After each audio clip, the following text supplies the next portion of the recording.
कि फेवरेबल आएगा या एडवर्स आएगा।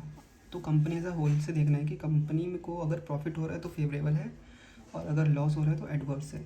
अब यहाँ बजट मैंने किया था कि 1,12,000 का कॉस्ट आएगा, बट लग गया मेरा 1,13,000, तो कंपनी को लॉस हो रहा है तो एडवर्स। दूसरा material price variance. Price variance में मैं दोनों के रेट को कंपेयर करूँगा और उसको फिर एक्चुअल क्वांटिटी से मल्टीप्लाई कर दूँगा। तो दोनों का रेट कितना है, 12.5 माइनस 13 और एक्चुअल क्वांटिटी है 8750। तो ये आ जाएगा 12.5 माइनस 13 इंटू में 8750, 4375। अब मैंने इसको बोला था कि बजट था मेरा 12.5 रुपये का, एक्चुअल में 13 रुपये लग रहा है, तो कंपनी को लॉस हो रहा है तो एडवर्स। दूसरा क्या, मटेरियल क्वांटिटी वेरिएंस। क्वांटिटी का अपने इसमें सिर्फ दोनों की क्वांटिटी को कंपेयर करेंगे, मतलब 9000 क्वांटिटी इंटू में 8750 और मल्टीप्लाई होगा ये स्टैंडर्ड रेट से, तो 12.5 स्टैंडर्ड रेट हो गया। 9000 इंटू में माइनस 8750 इंटू में 12.5, 3125।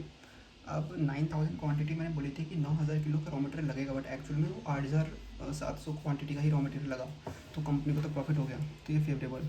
अब चेक करने के लिए क्या कर सकते हैं इसमें कि इन दोनों को मैं ऐड करूँगा, नहीं इन दोनों को मैं ऐड करूँगा तो इसके इक्वल होना चाहिए, तो 4375 ऑफ एडवर्स।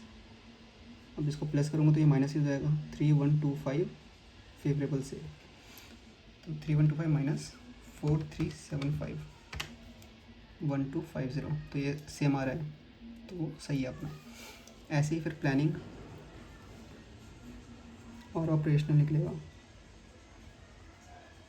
अब प्लानिंग के लिए बस इन दोनों को कंपेयर करना है, ऑपरेशनल के लिए इसको और इसको कंपेयर करना है कि अब कॉस्ट, सपोज कॉस्ट वेरिएंस अगर प्लानिंग में निकालूँ मटेरियल कॉस्ट वेरिएंस, तो 1,12,500 माइनस 1,16,437, और यही चीज़ सेम चीज़ अगर ऑपरेशनल में निकालनी हो तो 1,16,437.5 माइनस 1,13,000, तो उस तरीके से निकल जाएगा।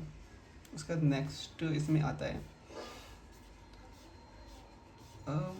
इलस्ट्रेशन दे रखा, उसके बाद फिर एक, तो वो तो सेम ही चीज़ है, मतलब जो इस तरीके से किया था वैसे ही वो हो जाएगा, और इसमें भी सिर्फ क्वांटिटी मटेरियल वेरिएंसेस के लिए वो रखा है और कुछ नहीं है। उसके बाद दूसरा एक आता है वेरिएंस।